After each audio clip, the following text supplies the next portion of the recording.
Bună dragilor, sunt Andra Mihaela și am revenit cu un nou filmuleț, o carte care nu poate fi trecută cu vederea, o carte scrisă de Robert Collier. Avem deja Secretul Veacurilor, o carte extraordinară și astăzi vreau să vă prezint cartea intitulată Fii bogat. Nu ratați, este o carte scurtă, dar extrem de concisă și de clară, așa încât vă invit să ascultați cartea Fii bogat, scrisă de Robert Collier. Înainte însă de a începe, nu uitați să apăsați butonul de subscribe dacă n-ați făcut-o încă, să dați share și like la final dacă v-a plăcut. Vă aștept și pe grupul privat de Facebook Îndrăznește să crezi, tehnicile lui Neville Goddard și ale altor mistici, de asemenea și la ședințe de mentorat 1 la 1 pe e-mail sau telefonic. Aveți detalii în descriere. Să începem! Capitolul 1. Ce este raiul? Fiind legea creșterii așa cum au folosit-o profeții din vechime, aici este un secret al bogăților și al succesului care a fost îngropat la 1900 de ani adâncime. De la începutul timpului, omenirea a căutat acest secret. A fost găsit și pierdut din nou, de zeci de ori. Anticii din toate rasele au avut bănuieli despre asta, așa cum o demonstrează poveștile și legendele populare care au ajuns până la noi, cum ar fi povestea lui Aladin și minunata sa lampă, sau Ali Baba și Sesam, deschide-te, pentru găsirea comorii. Fiecare națiune are astfel de legende. Fiecare națiune a avut înțelepții săi, oamenii săi de geniu și viziune, care au întrezărit adevărul care este îngropat în aceste vechi povești populare și care au înțeles măcar câte ceva despre cum funcționează. Dar a rămas lui Isus să redescopere acest secret în întregime și apoi să ne arate clar, pas cu pas, cum îl putem folosi pentru a ne aduce orice bine ne-am dori. Căci nu vă înșelați cu privire la aceasta. Minunile lui Isus nu erau ceva supranatural care ar fi putut fi săvârșite numai de el. Altfel, cum ar fi putut el să aleagă 70 de ucenici, oameni obișnuiți, needucați, neînvățați, pescari, fermieri, colectori de taxe și pe care i-a trimis 2 câte 2 să facă minuni, pe lângă cele pe care le făcea el, astfel încât s-au întors la el cu bucurie zicând: Doamne, până și dracii ne sunt supuși prin numele Tău. Cum ar fi putut el să ne asigure: veți face și voi ceea ce fac eu și veți face lucruri mai mari decât acestea? Minunile lui Isus au fost divin naturale. În loc să fie abateri de la legea naturală, au fost demonstrații a ceea ce legea va face pentru tine dacă înțelegi cum să o folosești. Dumnezeu nu se ocupă de excepții.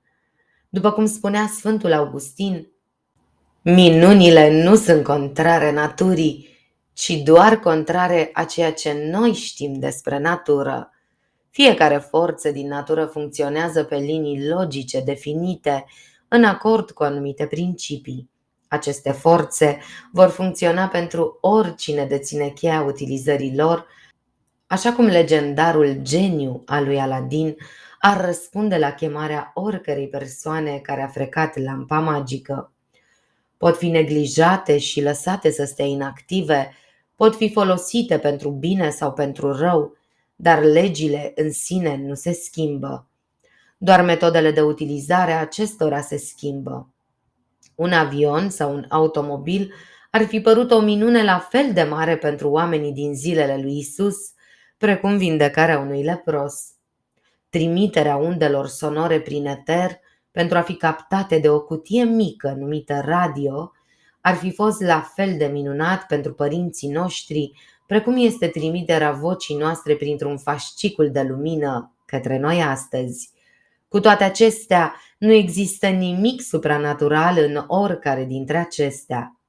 Forțele naturii au fost întotdeauna acolo gata pentru folosirea noastră. Înțelegerea noastră despre ele s-a schimbat, cunoștințele noastre despre cum să le folosim. Omul din cele mai vechi timpuri privea fulgerul ca pe mânia lui Dumnezeu, la fel cum mulți oameni profund religioși privesc astăzi sărăcia și boala și calamitățile în același fel ca pe niște vizite ale lui Dumnezeu. Totuși, omul a învățat să folosească fulgerul și să-l facă să-i servească. Legile care guvernează electricitatea au existat tot timpul, așteptând doar înțelegerea cuiva, suficient de înțelept, pentru a ne arăta cum să le folosim. Și uite așa, puterea de a fi și de a avea ceea ce îți dorești sunt chiar aici, având nevoie doar ca tu să înveți cum funcționează. În urmă cu 1900 de ani a venit pe pământ un fiu al omului care a proclamat că misiunea lui era ca să aveți viață și să o aveți mai abundentă. Nu, fii atent, nu ca să înveți cum să mori, astfel încât să ajungi în rai la o viață de mângâiere, ci să ai viață aici și acum. El ne-a spus de nenumărate ori ce lucruri veți dori, le veți avea. Și ca să nu crezi că aceasta se referă la o stare viitoare, el ne-a asigurat: dacă doi dintre voi sunt de acord pe pământ în ceea ce privește orice vor cere, li se va face. Mai mult, el a dat instrucțiuni exacte cu privire la cum să obții lucrurile pe care le dorești. Când vrei mai multe dintre lucrurile bune ale vieții, când fericirea sau succesul sau bogățiile par să te ocolească, există o formulă sigură pe care să o folosești. Căutați mai întâi împărăția cerurilor, a îndrumat Iisus, și toate aceste lucruri vi se vor adăuga. Aha, zici tu, iată, trebuie să mori și să mergi în rai pentru a obține binele pe care îl dorești. Dar Iisus trebuie să fie anticipat că s-ar putea să gândești exact asta, pentru că El a subliniat în mod special că împărăția cerurilor nu este departe, în nori sau în lumea următoare. Împărăția cerurilor nu vine cu observație, a spus El. Nici ei nu vor spune, iată aici, iată acolo, căci iată, împărăția cerurilor este în lăuntrul vostru. Ce este raiul? Cuvântul rai este poate cel mai greșit înțeles cuvânt din Biblie. În textul original grecesc, cuvântul folosit pentru acesta este uranos, care tradus literal înseamnă expansiune. Și ce este expansiunea? Crește, se extinde, se înmulțește, nu-i așa? Căutați mai întâi împărăția expansiunii și toate aceste lucruri vi se vor adăuga. Căutați un loc sau o stare de a fi unde să vă extindeți, să creșteți, să vă mulțiți, să dați roade. Această idee este întărită și mai mult de propria descriere a lui Iisus despre cum este împărăția cerurilor. Împărăția cerurilor este ca un bob de muștar pe care un om l-a luat și l-a semănat în ogorul său, care într-adevăr este cea mai mică dintre toate semințele, dar când este crescută, este cea mai mare dintre ierburi și devine un copac, astfel încât păsările cerului vin și își fac locaș în ramurile lui. Împărăția cerurilor este asemănătoare cu aluatul pe care o femeie l-a luat și l-a ascuns în 3 măsuri de făină până când totul a fost dospit. Care este proprietatea semințelor de muștar? Se răspândesc și o singură sămânță va crește și va deveni un copac. Un singur copac va produce suficientă sămânță pentru a planta un câmp mare. Și care este proprietatea drojdiei? Se extinde într-o singură noapte, se poate extinde de 100 de ori în dimensiune. Du-te înapoi peste oricare dintre minunile creșterii din Biblie și vei vedea dacă nu sunt toate minuni ale expansiunii. Cum a făcut Ilie să reziste uleiul și făina, astfel încât o măsură de ulei și puțină mâncare să-l hrănească pe el și pe văduva lui, în curând, pentru o perioadă nedeterminată? Cum a mărit Elisei oala cu ulei pentru cealaltă văduvă care a venit la el să-și salveze fiul din robie, astfel încât să aibă suficient pentru a umple toate vasele pe care le putea împrumuta de la vecinii ei? Extinderea lor, nu-i așa? Și cum poți extinde lucrurile? Cunoaștem doar două metode. Prima, prin presiune din interior, iar a doua, prin căldură. Dacă dorești să extinzi ceva elastic, poți sufla aer sau lichid în el și astfel îl poți forța să se ridice sub presiune sau îl poți împinge afară cu mâinile. Dar acest tip de expansiune durează doar atâta timp cât se aplică presiunea. Pentru a produce creștere, expansiunea trebuie să vină din interiorul obiectului însuși, așa cum vine din interiorul fiecărei sămânțe care crește. O astfel de expansiune vine doar de la căldură. Pentru a extinde apa, de exemplu, o încălzești până devine abur și din acei vapori expandați poți obține putere pentru a face o muncă mai mare pe care mii de oameni sau sute de cai ar putea o face. Dacă dorești să extinzi metalul, îl aduci la o căldură albă și în timp ce te afli în acea stare, poți face din el orice poate inventa priceperea ta. Dacă dorești să extinzi cărbunele și să extragi din el gazele bogate și gudronul de cărbune și coloranții și alți derivați ascunși sub exteriorul său dur, trebuie doar să-l încălzești. Dacă dorești să extinzi o sămânță de porumb sau grâu sau orice fruct sau legumă și să o faci să crească, să aducă fructe și să se înmulțească, trebuie să o plantezi și să o uzi astfel încât să-și încingă și să-și spargă coaja și să-și trimită lăstarii în sus. Pe scurt, singura condiție prealabilă pentru extinderea aproape oricărui element din interior pare să fie căldura. Dar cum putem folosi căldura pentru a ne extinde bogățiile? Ar trebui atunci să aruncăm totul în foc și să sperăm să ne obținem sporul din flăcări?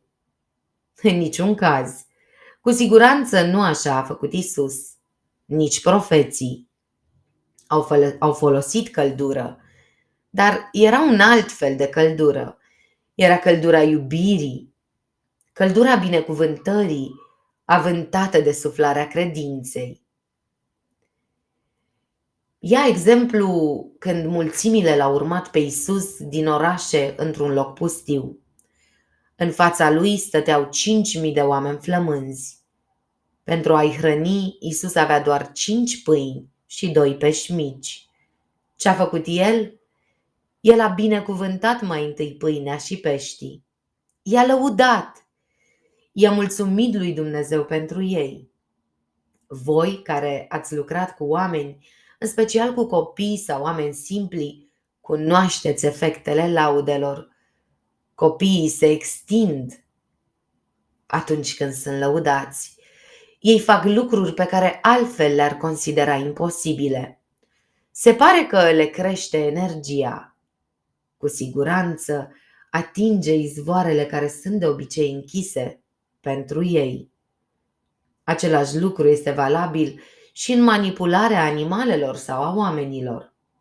Un celebru director de vânzări avea dificultăți cu oamenii săi.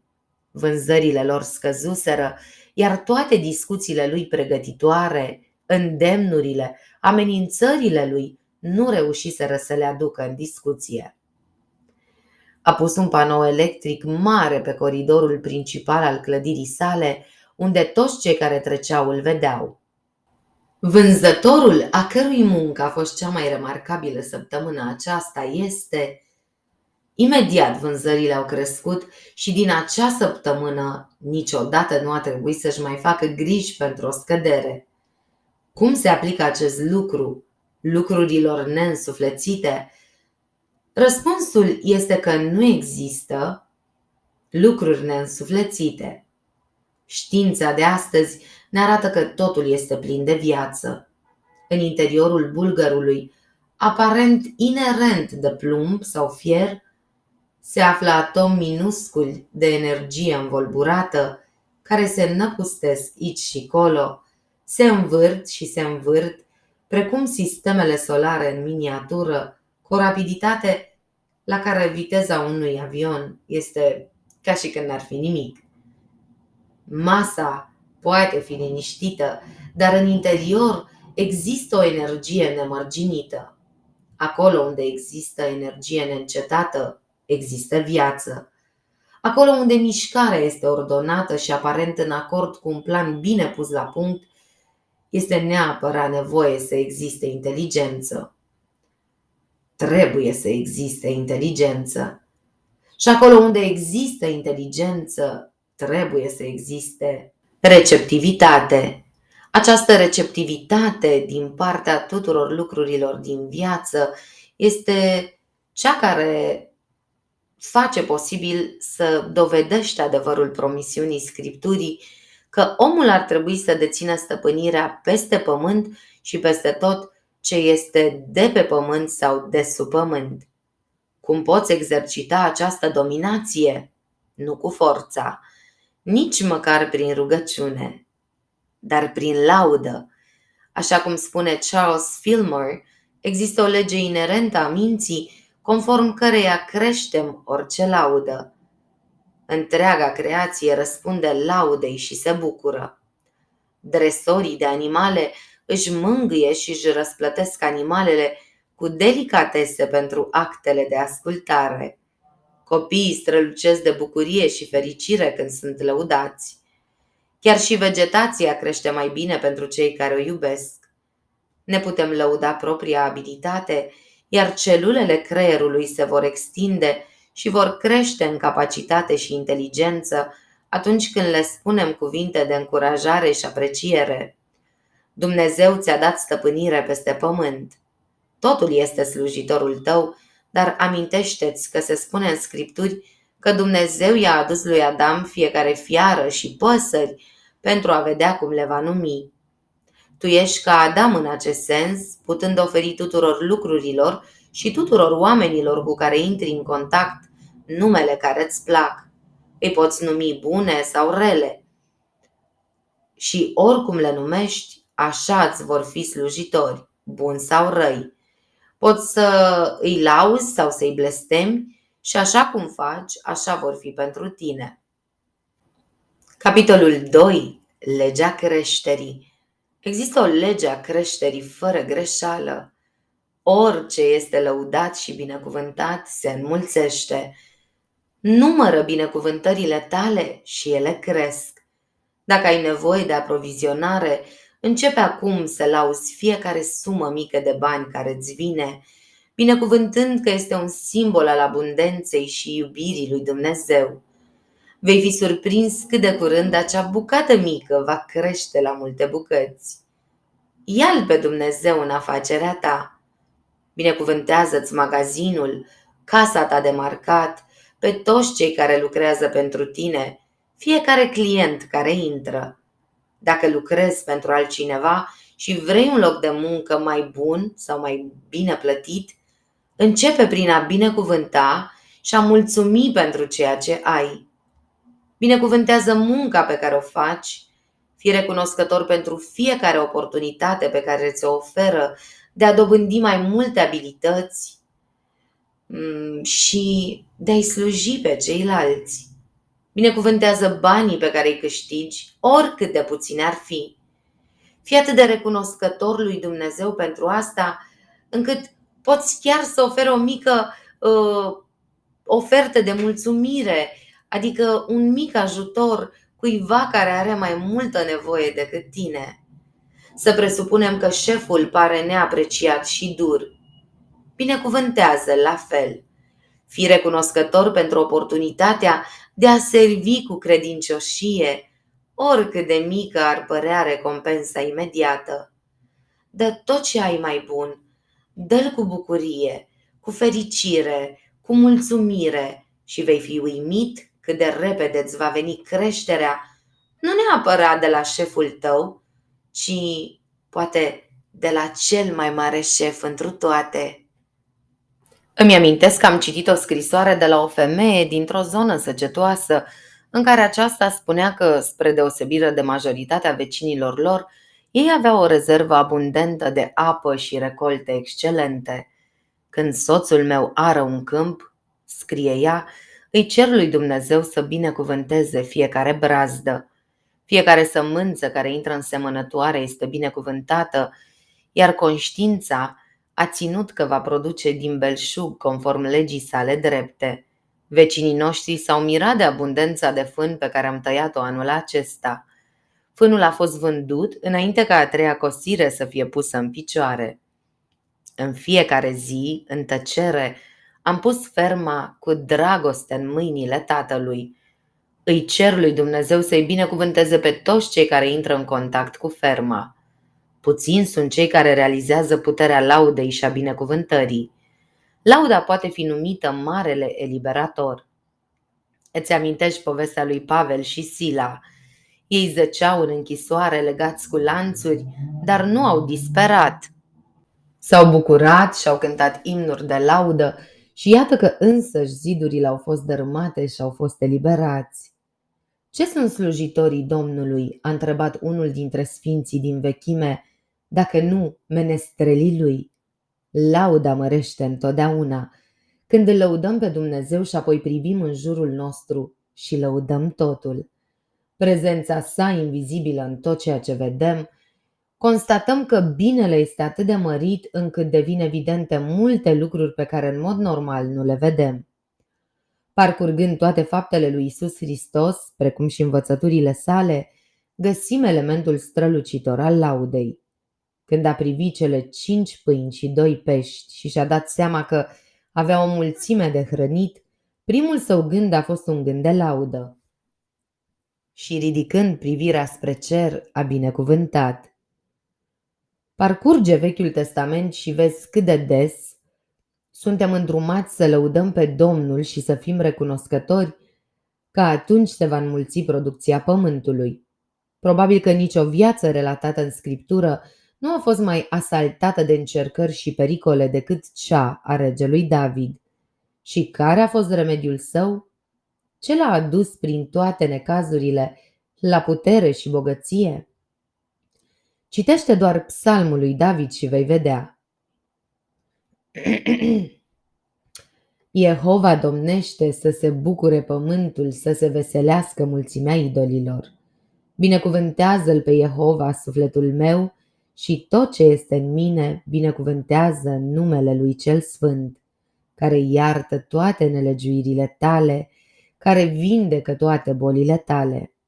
Dacă cineva ar putea să-ți spună calea cea mai scurtă și mai sigură spre toată fericirea și toată perfecțiunea, scria William Lowe, trebuie să vă spună să vă faceți o regulă din a mulțumi și a lăuda pe Dumnezeu pentru tot ceea ce vi se întâmplă. Pentru că este sigur că, indiferent ce calamitate aparentă ți se întâmplă, dacă îi mulțumești și îl lauzi pe Dumnezeu pentru ea, o transformi într-o binecuvântare. Ai putea așadar să faci minuni?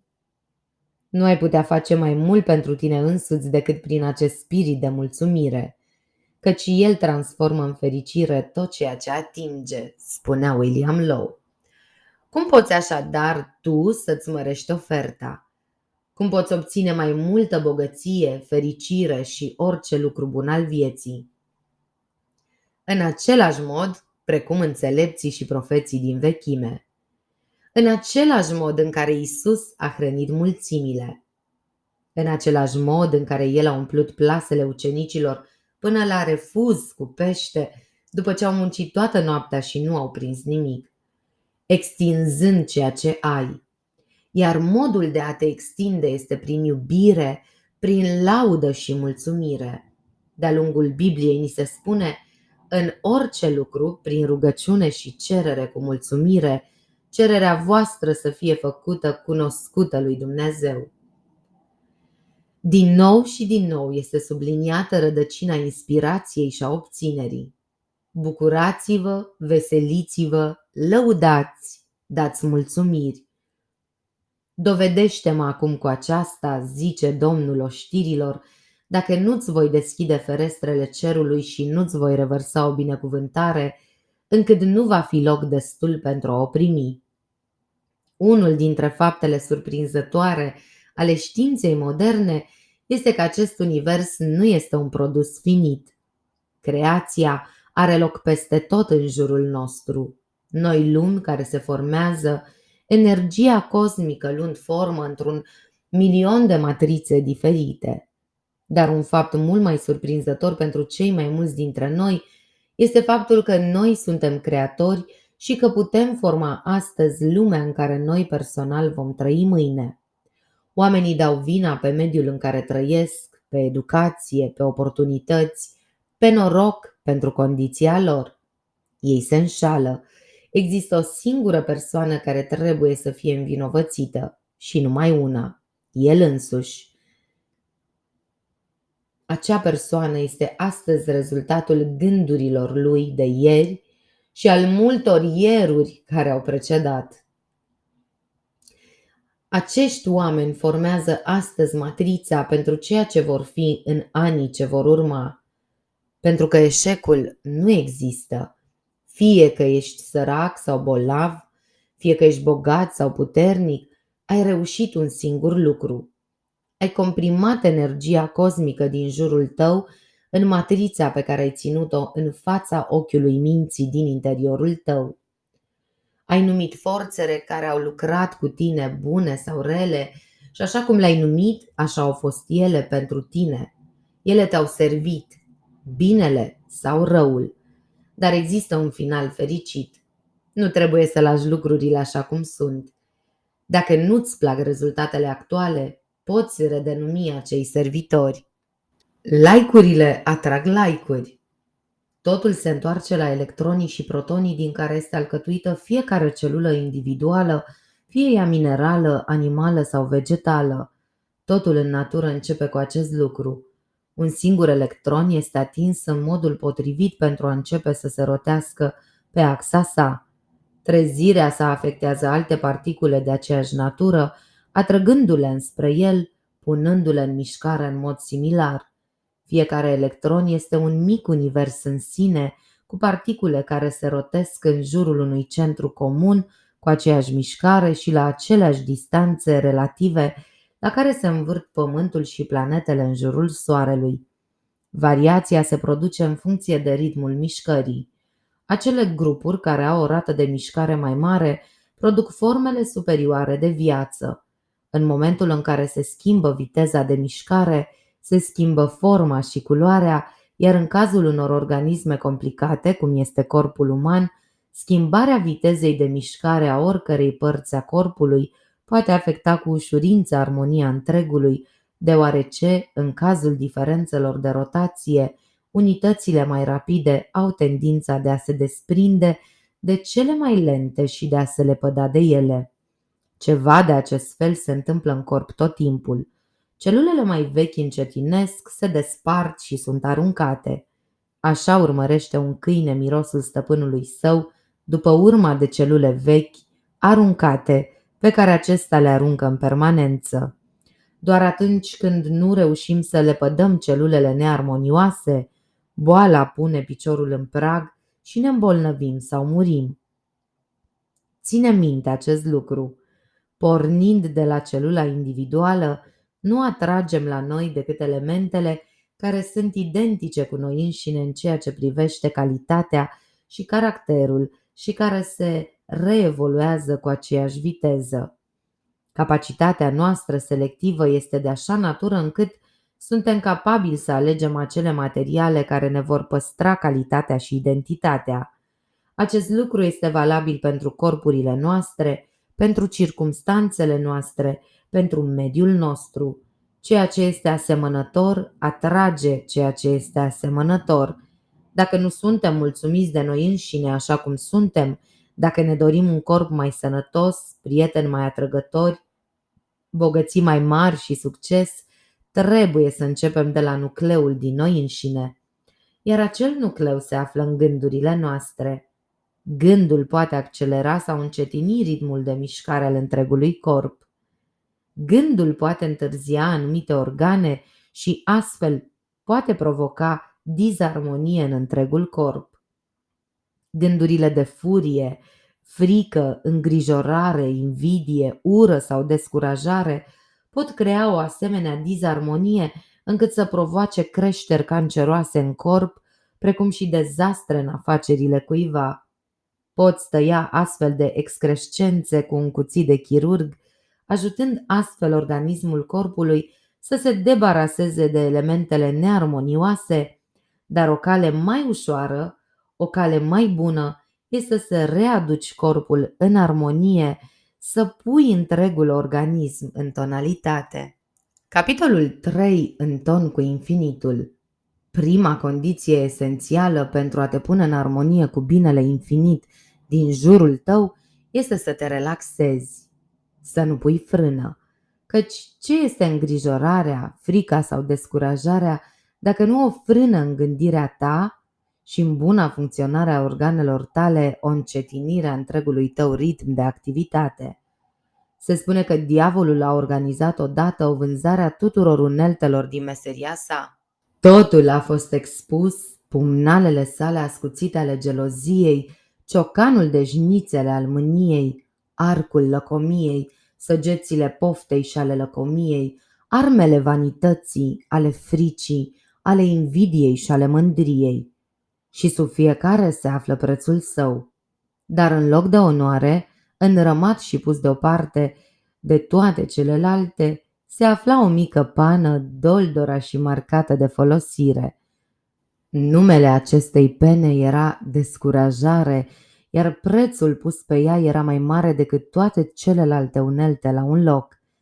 Întrebat de motivul acestei diferențe uimitoare, diavolul a explicat: este pentru că aceasta este singura unealtă pe care o pot folosi atunci când toate celelalte eșuează.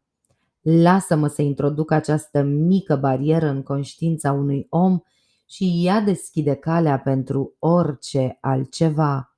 Acea pană mi-a deschis mai multe uși decât toate celelalte arme ale mele la un loc. Puține lucruri îți vor încetini ritmul de activitate la fel de mult precum descurajarea. Puține oferă o rezistență mai mare la binele care încearcă să se manifeste prin tine. Îți amintești de legea lui Ohm în electricitate, C egal cu E împărțit la R. C este cantitatea de energie electrică care trebuie livrată la punctul de utilizare.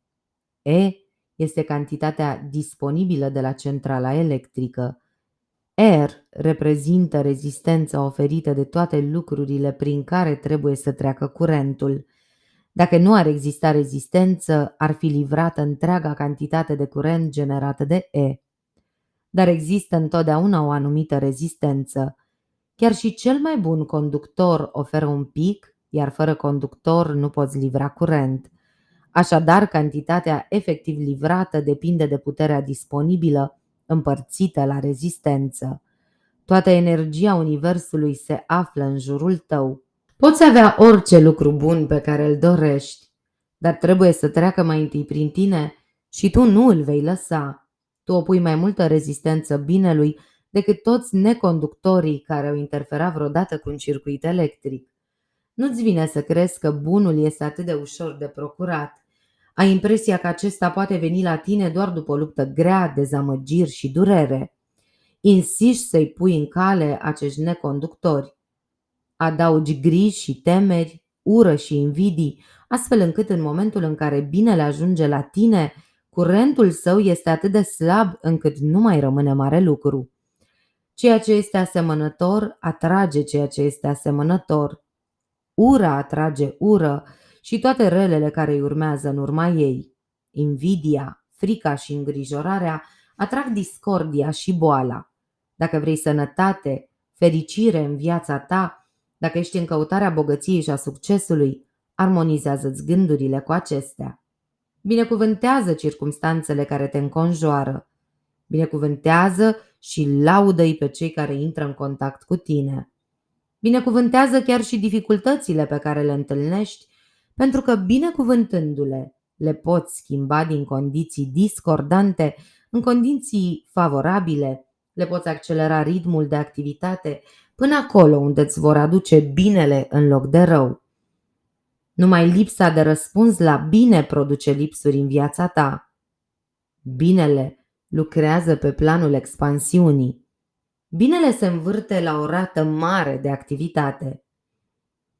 Poți să-ți chemi activitatea la același ritm printr-o stare de spirit încrezătoare și expectativă. Poți aduce tot ceea ce te înconjoară și toate circumstanțele la același nivel prin binecuvântarea lor, lăudând binele din ele. Nu uita, magnetul de bază se află în propriile tale gânduri.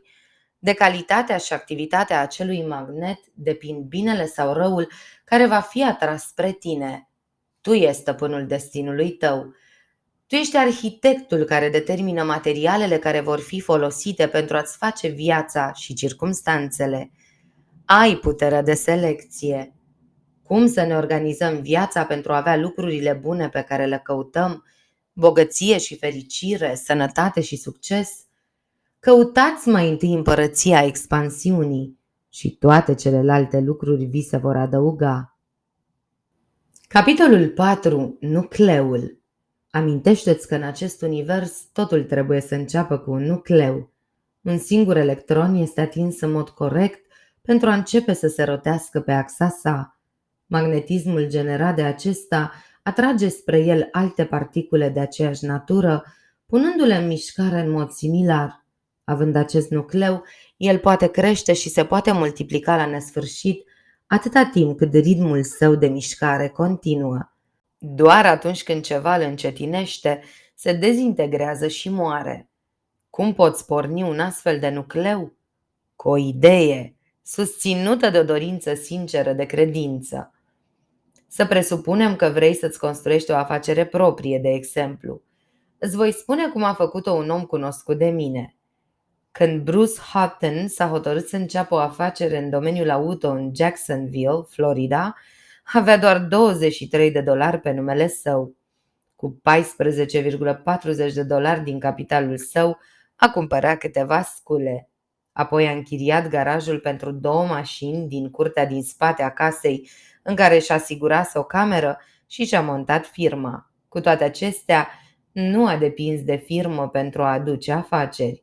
S-a gândit că el era singurul care putea face asta, așa că a apelat la o serie de profesioniști și le-a spus despre serviciul personal pe care îl putea oferi mașinilor lor, lucru pe care aceștia nu l-ar fi putut obține în altă parte. În momentele ciudate din următoarele câteva săptămâni, a continuat să dea telefoane. Ulterior, a folosit scrisori și cărți poștale pentru a le spune cât mai multor oameni despre serviciul său deosebit. La sfârșitul primelor 30 de zile, a obținut un profit net din investiția sa în bani, muncă și creier de $476,80,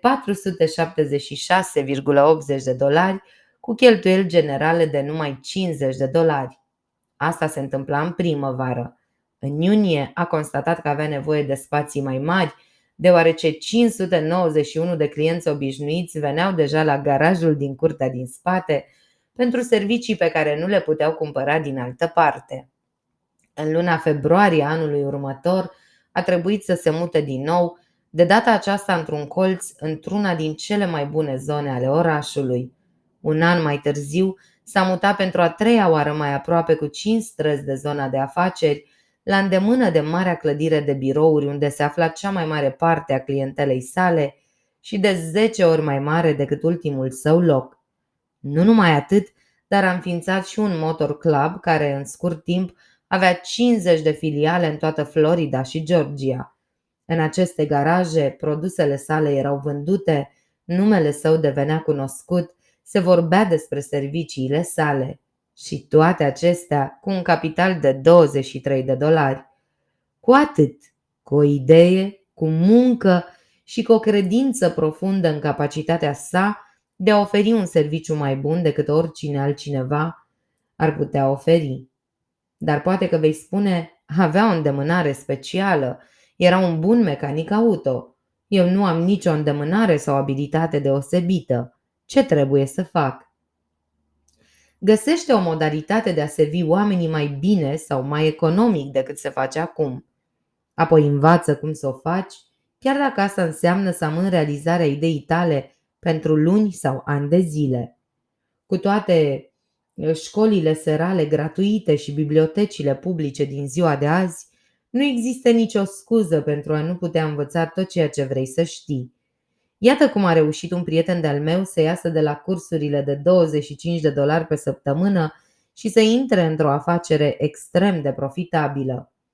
El a avut ideea că hainele pentru femei costă prea mult, că dacă ar putea reduce prețul cu o treime, ar putea obține mai multă clientelă din rândul fetelor care lucrează în birouri și magazine, fete care trebuie să arate bine îmbrăcate, dar care nu au prea mulți bani de cheltuit pe haine. Și ce a făcut? Și-a luat o slujbă prost plătită ca asistent al unui cumpărător rezident, de fapt nu mai mult decât un mesager, dar l-a dus în toate atelierele de producție. A făcut cunoștință cu toți cei care făceau genul de rochii care îl interesau. I-a oferit o perspectivă asupra prețurilor, cu amănuntul și a metodelor de cumpărare. Când a fost pregătit, a strâns câțiva bani cu ajutorul familiei și a prietenilor și a deschis un mic birou la etaj. Apoi a făcut zilnic turul fabricilor, luând un model scos din uz, un lot de lucru de acolo, câteva modele speciale din altă parte, toate la prețuri cu mult sub cele obișnuite de vânzare cu amănuntul. De îndată ce a simțit că are destule pentru început, a trimis scrisori unor liste de femei care lucrau în birourile și magazinele din apropiere, anunțându-le despre chilipirurile neobișnuite pe care le putea oferi și despre motivul pentru care făcea acest lucru. Care a fost rezultatul? Înainte de sfârșitul anului, avea o afacere profitabilă și în creștere. Mai întâi nucleul, ideea, apoi ceva care să o pună în acțiune, să o facă să se învârtă și să atragă la sine tot ceea ce are nevoie pentru a crește. Ce anume îți dorești tu? O casă, un loc de muncă, o afacere, bani sau sănătate? Poți obține oricare dintre ele sau pe toate dacă ai inițiativa de a începe ceva și credința de a continua în fața tuturor obstacolelor. Căci nu uita acest lucru. Oricât de bun ar fi începutul, nucleul tău nu va continua de unul singur. Are nevoie de credință pentru a se menține în mișcare. Are nevoie de impulsul credinței pentru a-l accelera și a-i da puterea magnetică de a atrage la sine elementele de care are nevoie pentru a crește și a se întări atunci când obstacolele ies în cale și amenință să-l încetinească sau să-l oprească. De ce oare puține întreprinderi supraviețuiesc fondatorului lor? Pentru că numai el a avut credința și determinarea necesare pentru a menține nucleul în vârtej. Credința este forța motrice fără de care nicio afacere nu poate funcționa, fără de care orice nucleu va încetini rapid și își va pierde toată forța magnetică. Să zicem că îți dorești o casă, dar nu ai banii necesari pentru a cumpăra-o pe cea pe care ți-o dorești. Uită de bani pentru moment. Aceasta nu este partea cea mai importantă. În schimb, imaginează-ți pe hârtie exact tipul de casă pe care îl dorești. Decupează din reviste ilustrații care arată exact ceea ce îți dorești la o casă, tipul de construcție, de arhitectură, terenul, diferitele camere, chiar și mobilierul. Pune pe hârtie casa visurilor tale. Acesta este nucleul tău. Acum începi să o pui în vârtej. Acum dă-i viață. Cum? Făcând ceva pentru a materializa acea casă. O femeie a luat o scândură și cuie și a început să facă un raft pentru bucătărie. O alta s-a dus în fiecare zi la magazinul 5 and 100 și a cumpărat câte un obiect pentru bucătărie. Fă ceva pentru a-ți arăta credința. Fă ceva pentru a pune nucleul tău în acțiune și continuă să faci lucruri mici. Nu numai atât, dar de fiecare dată când te uiți la imaginea casei visurilor tale, admiro, fii recunoscător pentru ea și crezi în ea. Așa cum este credința voastră, așa vi se va întâmpla și vouă. căci credința voastră este cea care oferă forța de propulsie nucleului vostru și îi dă puterea de a atrage spre el fiecare element necesar pentru creșterea și fructificarea lui. După cum spunea lordul Bulwer-Lytton, nimic nu poate învinge mintea hotărâtă chiar și a unui țăran care crede. Să presupunem că vrei să vinzi ceva. Poate că e vorba de o idee pe care o ai pentru îmbunătățirea afacerii și dorești să-l convingi pe șef de valoarea ei. Poate că e vorba de o mașină, de o poliță de asigurare sau de un alt produs pe care crezi că un anumit potențial client ar trebui să-l cumpere. Poate că vrei să vinzi unei fete ideea că ai fi soțul ideal pentru ea. Cum să procedezi? Vânzându-te mai întâi pe tine însuți. Orice vânzare de orice fel trebuie să fie mai întâi în mintea ta. Stai în fața unei oglinzi și vorbește cu imaginea reflectată acolo. Vinde-l. Oferă-i toate argumentele pe care le-ai oferi prospectului tău. Apoi privește-l în ochi și întreabă-l, crezi asta? Dacă el nu crede, fi sigur că nici prospectul tău nu va crede. Dar dacă poți convinge cu adevărat acel om din oglindă, dacă poți să-l privești în ochi și să-i vorbești cu onestitate, sinceritate, convingere, iar el să dea din cap în semn de acord cu tine, atunci crede-mă, poți vinde pe oricine. Ai pus viață în nucleul tău, l-ai pornit în vârtej, poți să apelezi la prospectul tău, oricine ar fi el, cu certitudinea încrezătoare că vânzarea ta este făcută. S-ar putea să nu fie realizată la prima vizită, s-ar putea să nu fie realizată la a doua. Este posibil ca nucleul tău să fie nevoit să atragă la sine alte elemente pentru a finaliza tranzacția, dar dacă poți păstra credința, dacă poți păstra omul din oglindă vândut, succesul tău este asigurat. Napoleon Hill a scris: există o singură lege infailibilă a succesului în afaceri, aceasta este credința. Dar cum rămâne cu sănătatea? Ce se întâmplă dacă ești bolnav, slab, epuizat și bolnăvicios?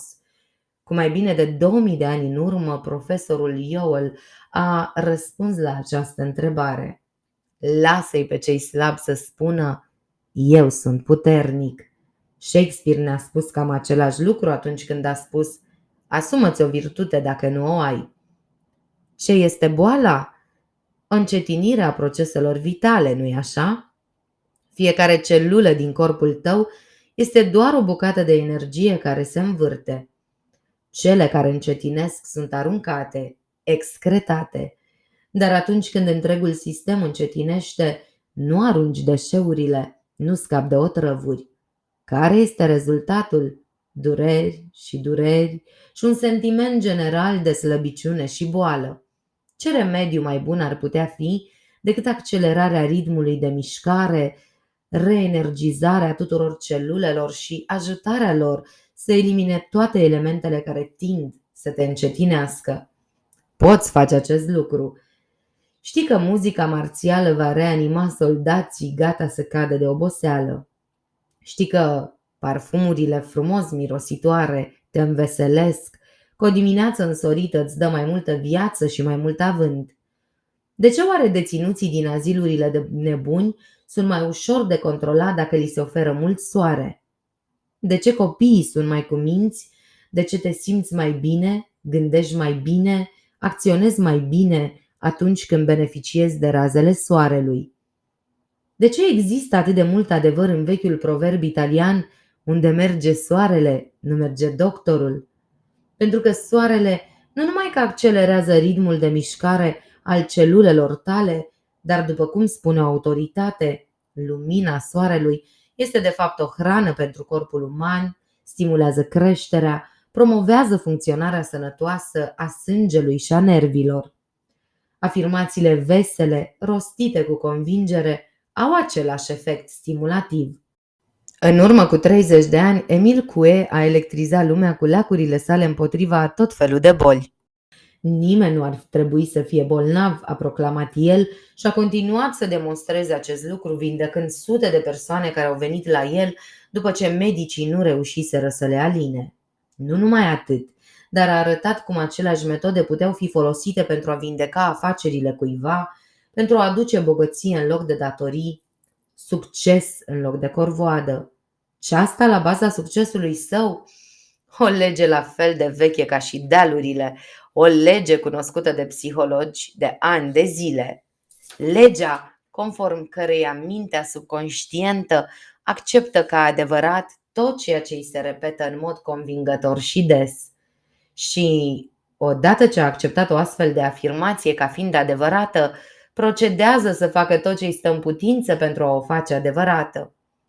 Întreabă un prieten cum se simte, iar el va răspunde cu nepăsare: sunt bolnav, sunt sărac, sunt ghinionist, fără să se oprească să se gândească că prin aceste cuvinte își arogă ghinionul, sugerând minții sale subconștiente să pornească de la presupunerea că este bolnav, sărac, slab sau ghinionist. De aceea vă spun, orice lucru pe care îl doriți atunci când vă rugați, credeți că îl veți primi și îl veți avea. Acesta a fost sfatul maestrului psiholog al tuturor timpurilor, al marelui vindecător, al lucrătorului de minuni.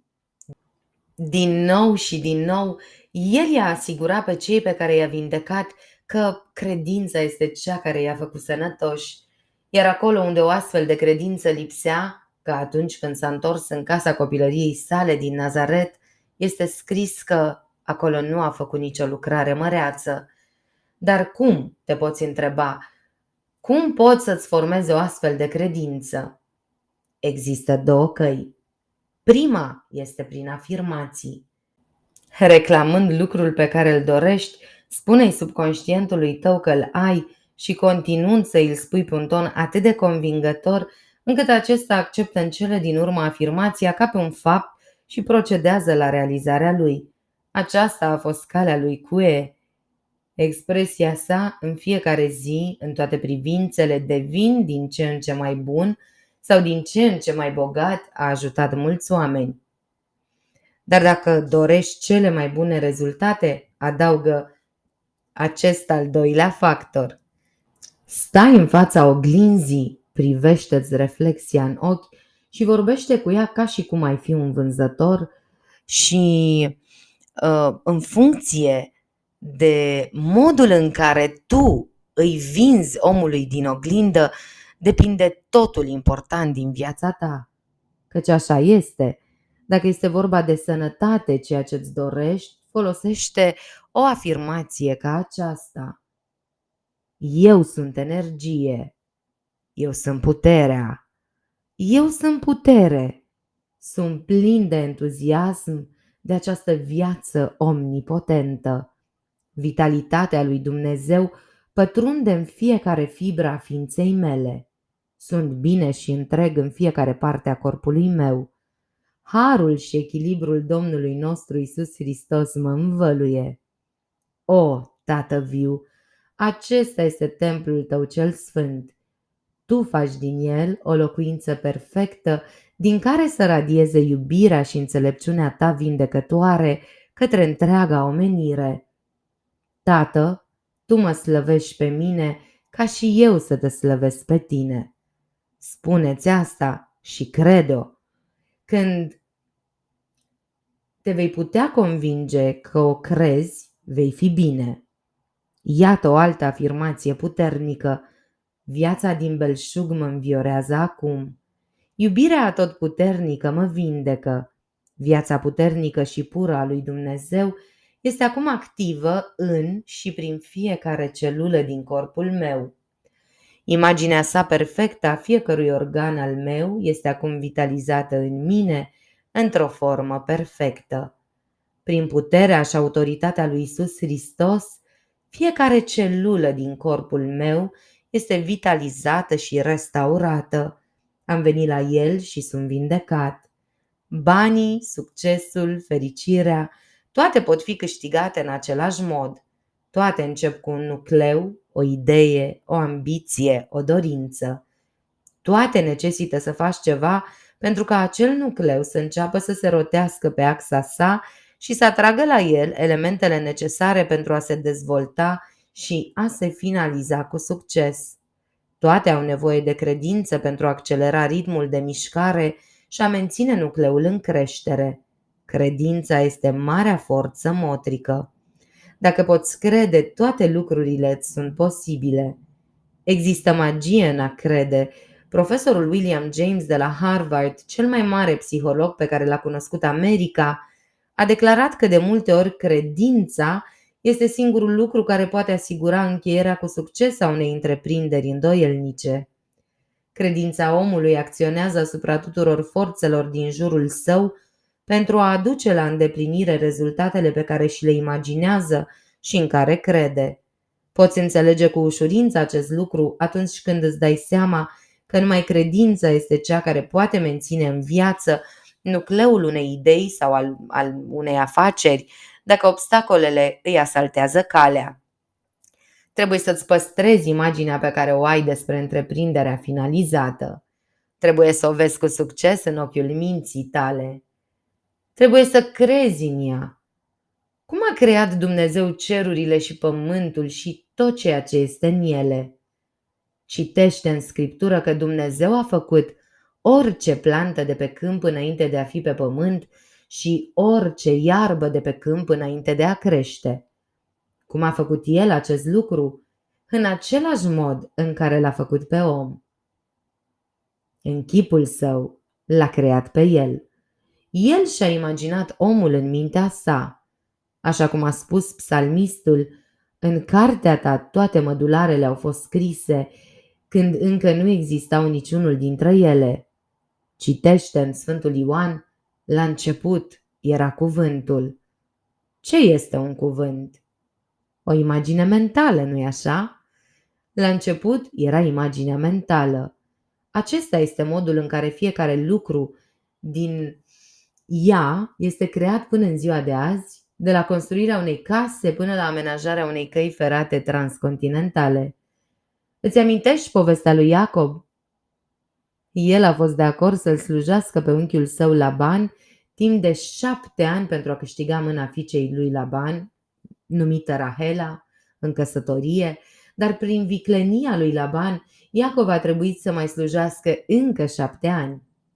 Chiar și atunci, Laban l-a implorat să mai stea și a fost de acord să-i plătească ca salariu toate vitele pătate și vărgate, toate vitele brune, toate vitele de acel fel și toate caprele, toate oile, toate cele care erau pătate și vărgate.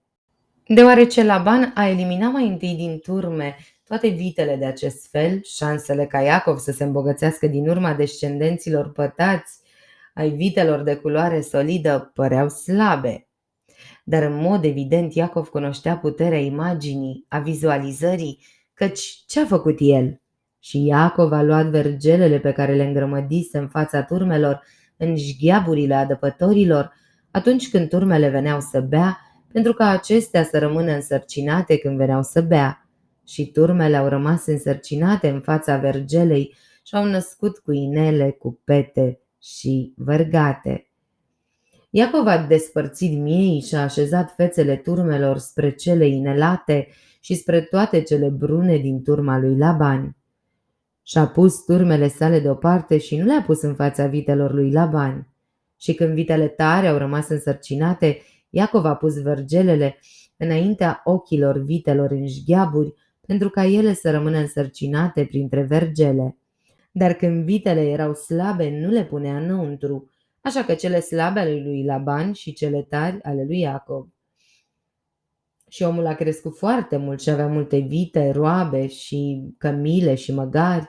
În tot ceea ce a creat Dumnezeu, cuvântul sau imaginea mentală a venit mai întâi, apoi forma materială. Și așa este și cazul tău. Fă-ți o imagine corectă în minte, puneți credința în ea și o poți aduce la existență. Îți controlezi destinul, norocul, fericirea, în măsura exactă în care poți să le gândești, să le vizualizezi, să le vezi ca fiind deja ale tale, să nu permiți niciunui gând vag de teamă sau îngrijorare să le strice desăvârșirea și frumusețea. Calitatea gândului tău este măsura puterii tale. Sursa și centrul întregii puteri creatoare a omului, scrie Glenn Clark, puterea care, mai presus de toate celelalte, îl ridică deasupra nivelului creației brute și care îi conferă stăpânire, Este puterea sa de a crea imagini sau puterea imaginației? Există o lege foarte reală a cauzei și efectului care face ca visul visătorului să devină realitate. Este legea vizualizării și a credinței, legea care face să ia ființă în această lume exterioară tot ceea ce noi credem cu adevărat că este real în lumea interioară. Imaginația imaginează lucrul pe care îl dorești. Acțiunea face ca nucleul să se învârtă și să crească. Credința îi conferă putere magnetică, permițându-i să atragă la sine fiecare element de care are nevoie pentru a-l aduce la realitate. Ea ajunge dincolo de ceea ce este în concepția a ceea ce poate fi. Imaginația îți oferă imaginea. Credința îți dă puterea de a-ți însuși acea imagine.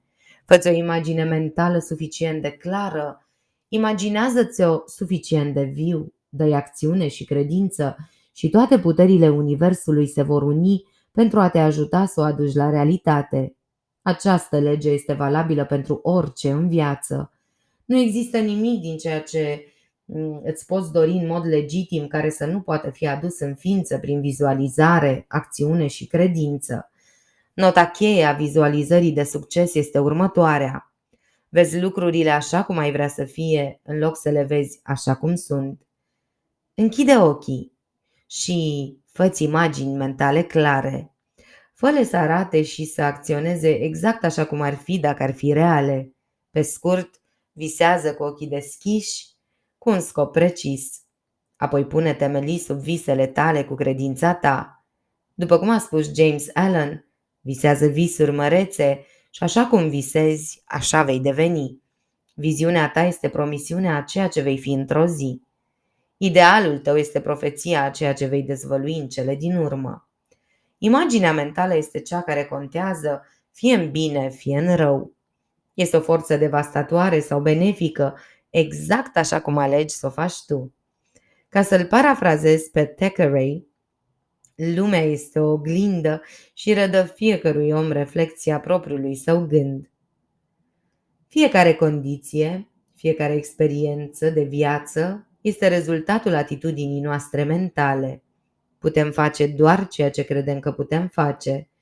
Putem fi doar ceea ce credem că putem fi. Putem avea doar ceea ce credem că putem avea. Ceea ce facem, ceea ce suntem, ceea ce avem, toate depind de ceea ce gândim. Nu putem exprima niciodată ceva ce nu avem mai întâi în minte. Secretul tuturor puterilor, al tuturor succeselor, al tuturor bogățiilor, constă în a avea mai întâi gânduri puternice, gânduri de succes, gânduri de bogăție și de aprovizionare. Trebuie să le construim mai întâi în mintea noastră. Dacă am putea înțelege corect mintea omului, scria Paracelsus, nimic nu ne-ar fi imposibil pe pământ. Iar Buddha le-a spus discipolilor săi, tot ceea ce suntem este rezultatul a ceea ce am gândit. Iar gândul este supus în întregime controlului minții. Direcția sa depinde de noi. Așadar, învață să-ți controlezi gândul. Învață să-ți imaginezi în minte doar lucrurile pe care dorești să le vezi reflectate în circumstanțele exterioare. Realizările noastre de astăzi nu sunt decât suma gândurilor noastre de ieri. Ține minte, poți avea orice îți dorești dacă îți dorești suficient de mult. Poți fi orice vrei să fii, poți avea orice îți dorești, poți realiza orice ți-ai propus dacă te ții de această dorință cu unicitate de scop, dacă înțelegi și crezi în propriile tale puteri de a le realiza. Așa cum prima lege a câștigului este dorința, tot așa formula succesului este credința. Crezi că o ai, o vezi ca pe un fapt existent și tot ceea ce poți dori pe bună dreptate este al tău. Credința este substanța lucrurilor sperate, dovada lucrurilor care nu se văd. Ceea ce contează este credința în tine însuți. Conștiința puterii dominante din tine este cea care face ca toate lucrurile să fie realizabile. Poți face tot ceea ce crezi că poți face. Această cunoaștere este la propriu darul zeilor, căci prin ea poți rezolva orice problemă umană. Este ușa deschisă către tot binele pe care îl dorești. Dar nu lăsa îndoielile sau temerile să se strecoare. Amintește-ți de îndemnul Sfântului Iacob. Cel ce se clatină este ca un val al mării, împins de vânt și zvârlit. Să nu creadă omul acela că va primi ceva de la Domnul. Baudouin a spus același lucru în cuvinte diferite. A fi ambițios pentru bogăție și totuși să te aștepți mereu să fii sărac, a te îndoi mereu de capacitatea ta de a obține ceea ce dorești, este ca și cum ai încerca să ajungi la est călătorind spre vest. Nu există nicio filozofie care să ajute un om să reușească atunci când se îndoiește mereu de capacitatea sa de a face acest lucru, atrăgând astfel eșecul. Vei merge în direcția în care te îndrepți. Există o vorbă care spune că de fiecare dată când oaia behăie, pierde o gură de fân. De fiecare dată când îți permiți să te plângi de soarta ta, să spui, sunt sărac, nu pot face niciodată ceea ce fac alții, nu voi fi niciodată bogat, nu am abilitățile pe care le au alții, îți aduni atâtea necazuri. Oricât de mult ai muncit pentru succes, dacă gândul tău este saturat de teama de eșec, aceasta îți va ucide eforturile, îți va neutraliza strădanile și va face succesul imposibil. Învață să-ți controlezi gândul. Învață să-ți imaginezi în minte doar lucrurile pe care dorești să le vezi reflectate în circumstanțele exterioare. Realizările tale de astăzi nu sunt decât suma gândurilor și convingerilor tale de ieri. Șansele tale de reușită în orice întreprindere pot fi întotdeauna măsurate în funcție de încrederea pe care o ai în tine însuți. Să presupunem că mediul în care te afli este descurajant. Ține cont doar de faptul că mediul tău real se află în interiorul tău. Toți factorii care fac succesul sau eșecul se află în lumea ta interioară. Tu faci această lume interioară și prin ea lumea ta exterioară. Poți alege materialul din care să o construiești. Bogăția vieții se află în interiorul tău. Nimeni nu a eșuat atâta timp cât poate să o ia de la capăt. Așadar, începe acum să faci lucrurile pe care simți că le poți face. Nu cere permisiunea nimănui. Convingerea ta că poți face acel lucru îți dă forța gândului și îți dă puterea lor. Bunăstarea te așteaptă. Prinde-o cu îndrăzneală, ține-o în brațe și ea este a ta.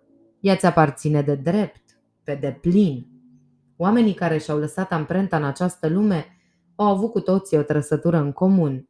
Au crezut în ei înșiși. Deci, ce-ți dorești cel mai mult de la viață? Orice ar fi, îl poți avea. Dacă poți crede în el, dacă îl poți vedea în ochiul minții tale ca fiind al tău. Trebuie să poți să-l reții în gând, să-l vizualizezi, să te vezi avându-l. Trebuie să-ți faci modelul clar și distinct. În primul rând, amintește-ți că primul lucru necesar este o dorință sinceră, concentrându-ți gândul asupra unui singur lucru cu unicitate de scop. În al doilea rând, este vizualizarea, văzându-te pe tine însuți făcându-l, imaginându-ți obiectul în același mod în care Dumnezeu și-a imaginat mai întâi tot ceea ce a creat. În al treilea rând, esențial este să întreprinzi orice acțiune necesară pentru a începe nucleul tău să se rotească și să crească. În al patrulea rând, este credința, crezând că ai lucrul pe care îl dorești, afirmând în mod constant imaginii tale din oglindă că ești bogat sau de succes sau sănătos sau fericit. Nu că vei fi, atenție, ci că ești. Și, nu în ultimul rând, ultimul lucru este recunoștința.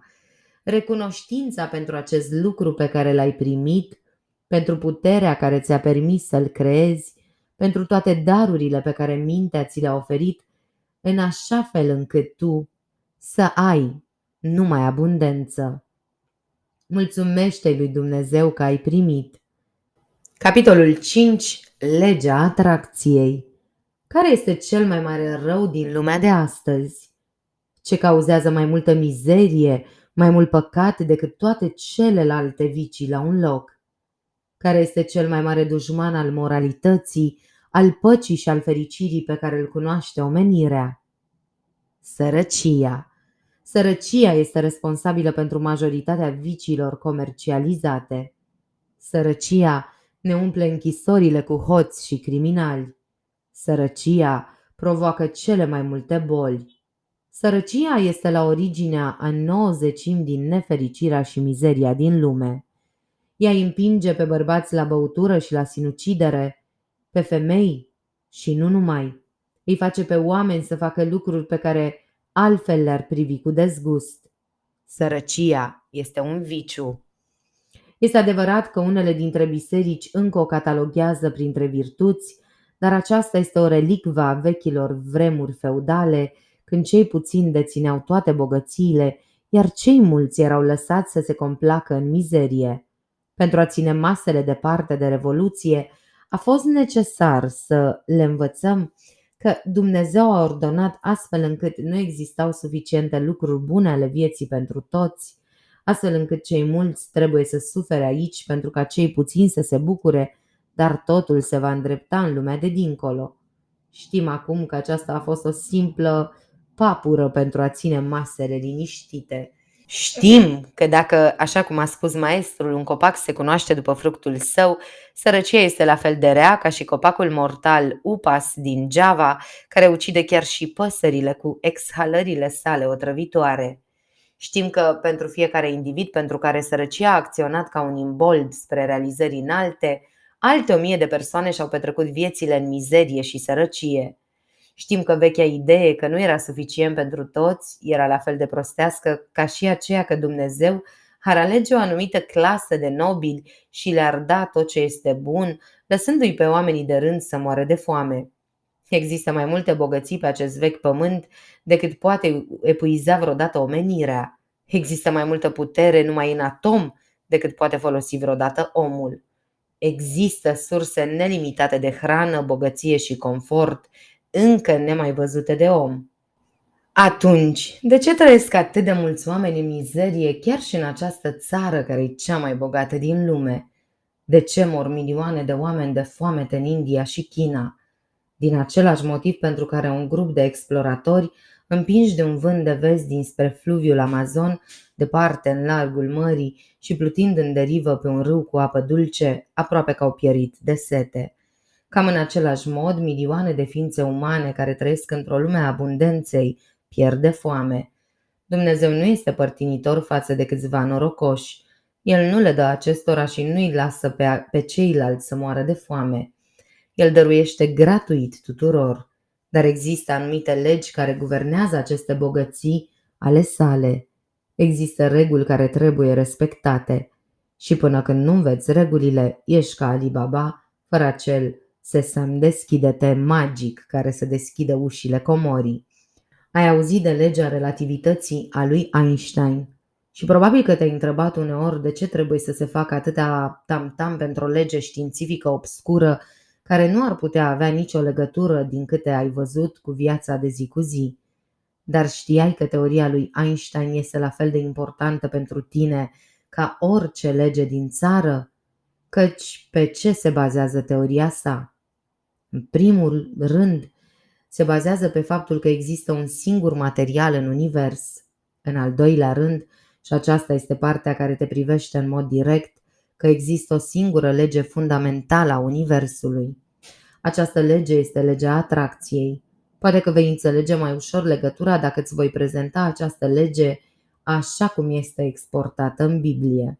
Acolo scrie: celui ce are îi se va da, iar celui ce nu are îi se va lua chiar și ceea ce are.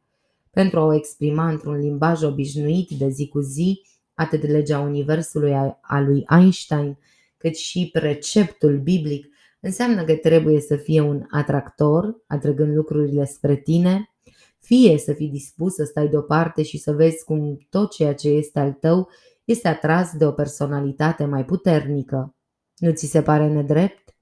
Dacă da, este totuși modul în care funcționează întreaga natură. Ia fiecare sămânță de viață vegetală. Ia o ghindă, de exemplu. O pui în pământ, o plantezi. Ce se întâmplă? Mai întâi dă din toate elementele pe care le are în ea însăși pentru a scoate un lăstar care la rândul său va trage de la soare și de la aer elementele pe care trebuie să le dea și în același timp scoate rădăcini pentru a trage din pământ umiditatea și alte elemente de care are nevoie pentru a crește. Vârful său se întinde în sus, spre soare și aer, iar rădăcinile sale sapă adânc în pământ pentru a obține umiditate și hrană. În toate modurile se întinde.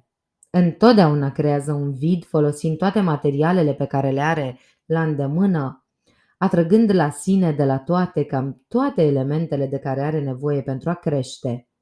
Timpul trece. Stejarul încetează să mai crească. Ce se întâmplă?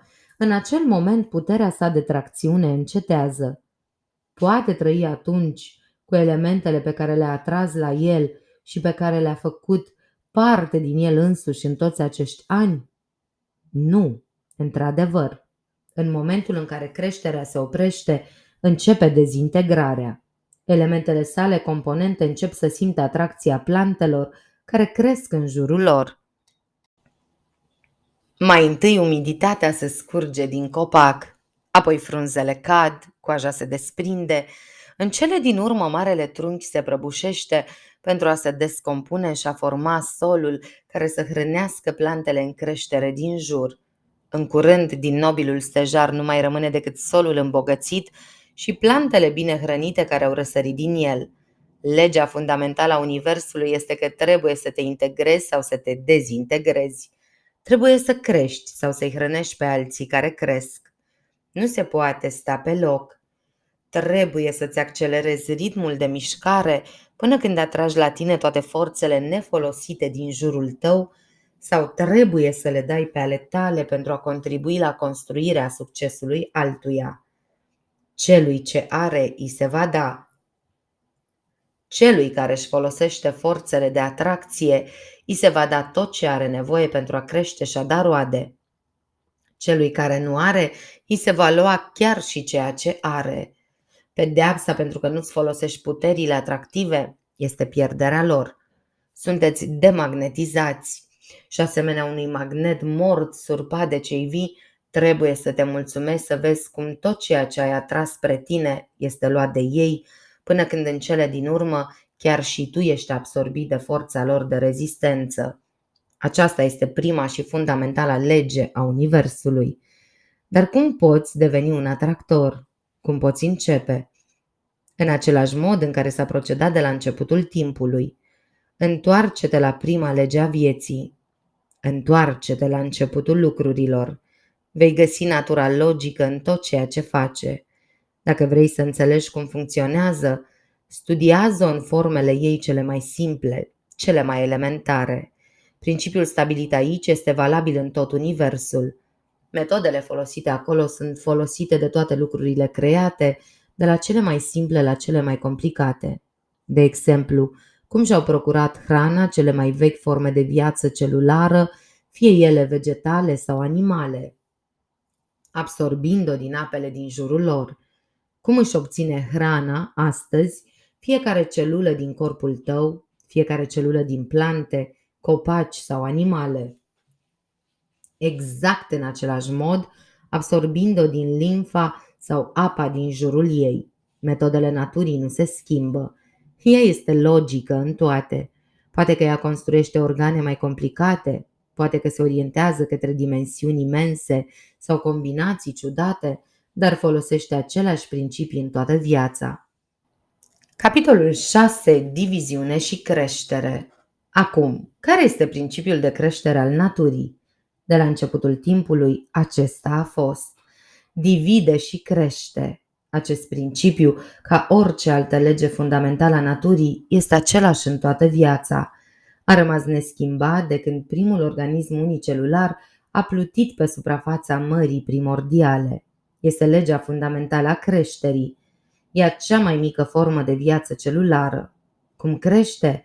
Se divizează. Fiecare parte crește până la dimensiunea inițială.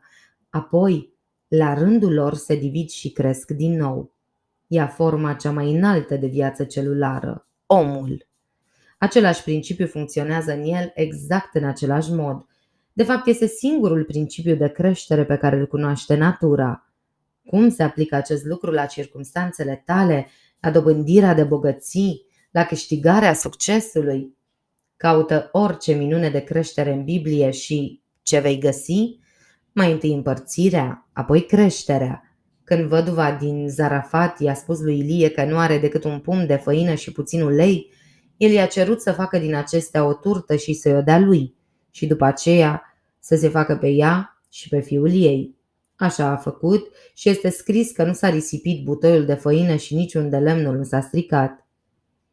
Când o altă văduvă a venit la Elisei să roage să-i salveze pe fiii ei din robia datoriilor, el a întrebat-o ce ai în casă și când ea a răspuns nimic în afară de un vas cu ulei, el i-a cerut să împrumute vase de la vecini și să toarne uleiul în ele.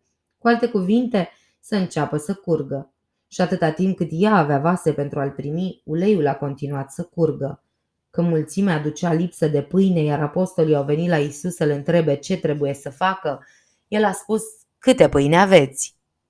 Și când ei i-au spus 5 și 2 pești, el a binecuvântat și a frânt pâinile și le-a dat să le pună înaintea mulțimii, iar peștii i-a împărțit el între toți. Și-au mâncat și s-au săturat și-au luat 12 coșuri pline cu frânturi. În fiecare caz, Dumnezeu a cerut ca ei să pornească fluxul, să dea ceea ce aveau cu credință desăvârșită.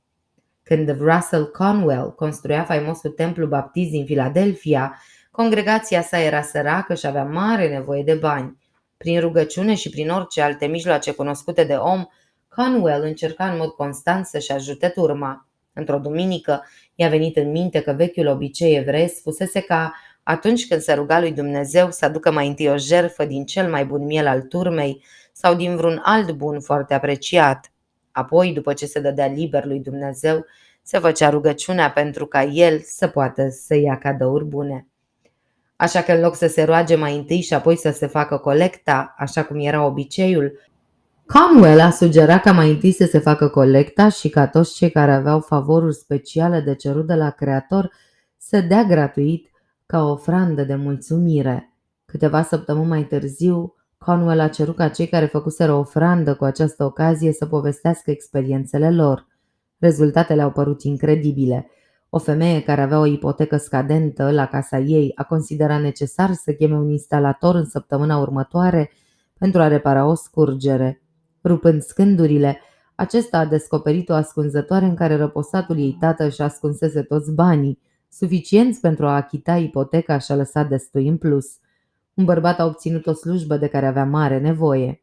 O servitoare, niște rochii pe care și le dorea foarte mult, un student, șansa de a studia pentru vocația aleasă, în timp ce zeci de persoane și-au văzut satisfăcute nevoile financiare, aceștia respectaseră legea. Își semănaseră sămânța în mod liber și-au cules recolta. Mulți oameni vă vor spune, nu văd de ce Dumnezeu nu-mi trimite bogății. M-am rugat pentru ele și am promis că dacă le voi primi, le voi folosi pentru a face bine. Dumnezeu nu intră în târguri cu omul. El îți dă anumite daruri pentru început, iar de felul în care le folosești depinde dacă vei primi mai multe. Trebuie să începi cu ceea ce ai. Nu are rost să spui că n-ai suficient pentru a merita să începi. Amintește-ți parabola talanților. Servitorul căruia i s-au dat 5 talanți i-a pus la dobândă și a făcut mai mult, la fel ca și cel căruia i s-au dat 2 talanți. Slujitorul care a primit doar un talent a simțit că e prea puțin pentru a face mare lucru cu el, așa că l-a îngropat. Și știți ce s-a întâmplat cu el când s-a întors stăpânul. Aveți o minte. Aveți idei din belșug, idei care ar putea îmbunătăți soarta celor din jur, idei de serviciu, idei pentru a-i face pe oameni fericiți, pentru a îmbunătăți condițiile, pentru orice lucru bun. Pune-le la treabă, folosește-le, acționează în urma lor. În mintea ta, ele nu sunt decât niște vise cu ochii deschiși, ca stele în aer. Pune temeliile sub ele făcând ceva pentru a le pune în acțiune. Nu uita, totul în acest univers începe cu un nucleu. Acesta poate fi o idee, o ambiție sau dorința inimii tale. dar un nucleu de unul singur nu are nicio putere. Nu poate atrage de la sine nici măcar un singur element. Tu trebuie să-l pui în mișcare. Tu trebuie să-i dai viață. Împarte și crește. Dă-i ceva de la tine pentru a-l pune în mișcare, fie că e vorba de bani, fie că e vorba de timp sau de acțiune sau de toate acestea. Pornește-l în vârtej. Dă-i putere de atracție. Cum poți face acest lucru? În primul rând, începând ceva.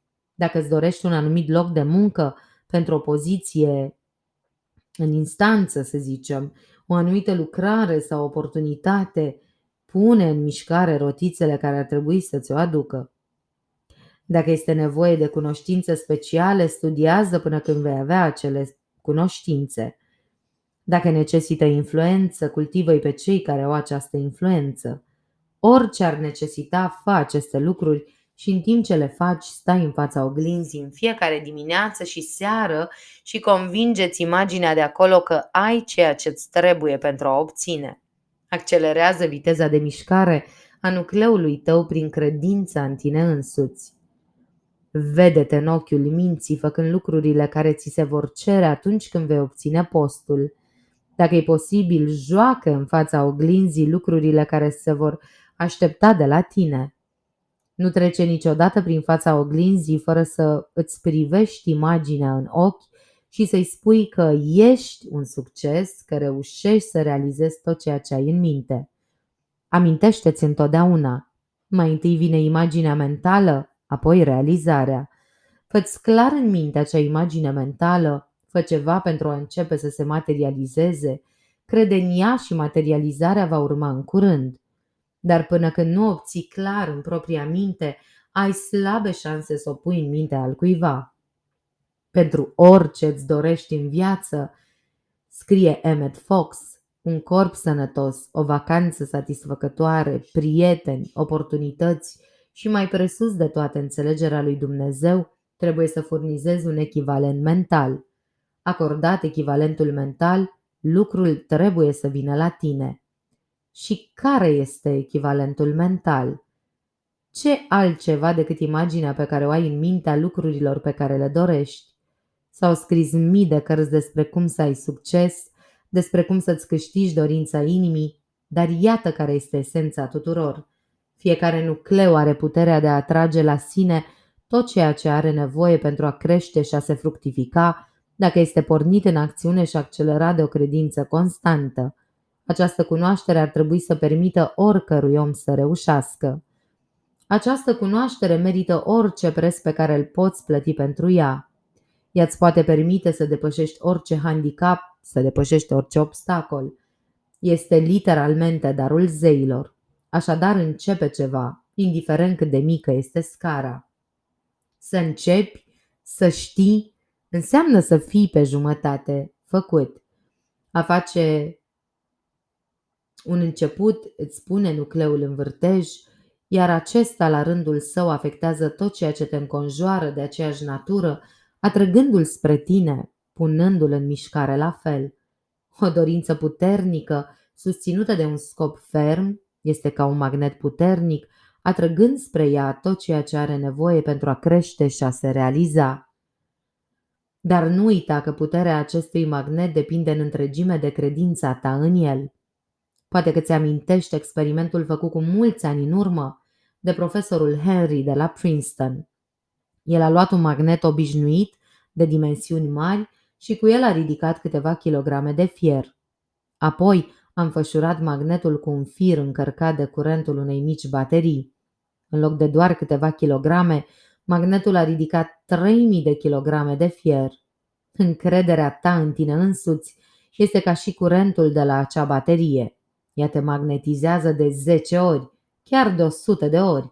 Ea îți permite să atragi către tine tot ceea ce ai nevoie pentru a avea succes.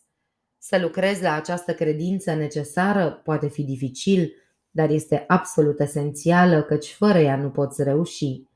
Afirmația poate fi de mare ajutor, așa cum este sugerat în paginile de mai sus, iar studiul în continuare pe această linie va fi de asemenea de ajutor.